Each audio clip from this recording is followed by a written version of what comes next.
Catherine Bernardo? Kinilig ngayon dahil kay Alden Richard. Hala, uy, true ba ito? Siyempre, kung talagang nakamubuo na rin si Catherine Bernardo sa kanyang pag-ibig kay Daniel Padilla, ay panigurado rin naman na mahanap rin ni Catherine Bernardo ang tunay na kaligayahan na matatagpuan kay Alden Richards na siyang kinagigiliwan ng mga milyon-milyon ng mga tagahanga ni Alden at Richard. Alden at Catherine. Siyempre, sila naman umano ngayon ang the best na magkupol, no?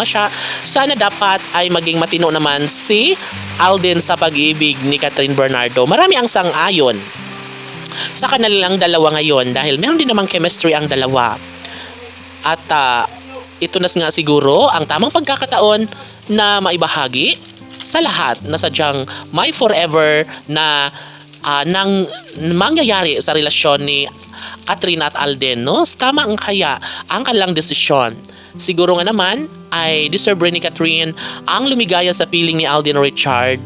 Sabi nga nila, gwapo at maganda rin naman silang dalawa na nababagay na magkakatuluyan. Hala no, syempre sana dapat ay ito na lang sana ang priority ngayon ni Catherine Bernardo at sana ay unti-unti na niyang tuldukan ang kanyang nakaraan sa pag-ibig ni Daniel Padilla. Naku po. Siyempre lahat ay ibabahagi at ilalaban ng taong bayan ang isang pagkakataon. Pagkakamali lamang ni Daniel at Catherine noon ay dapat na maging perfect na ang relasyon na gagampanan ni Catherine Bernardo sa pag-ibig niya kay Alden Richards.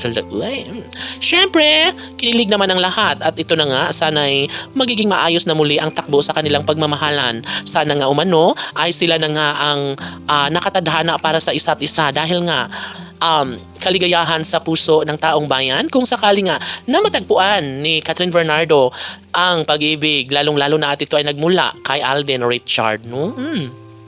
Siyempre, isang pagkakataon ang inaabangan ng lahat, dapat sana ay mangyayari na ito sa mas lalong madaling panahon sapagkat huling-huli na si Catherine, nasa tamang edad na umano siya at wag na niyang hintayin pa na magiging 40 years old na siya bago mag-asawa.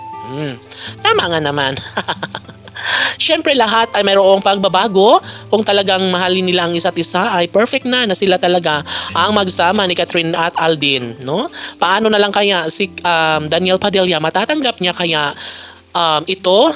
Well, sabi nga nila na panigurado rin naman na happy na rin si Daniel sa piling ni Andrea kaya mag-focus na lang umano ang aktor. Hayaan na lang ang nobya, ang ex-girlfriend ni Daniel na si Catherine na matagpuan at maramdaman ang tunay na kaligayahan sa piling ng gwapong aktor, ang sikat ng 7 na si Alden Richard. Sana nga sila na nga magkatuluyan laban.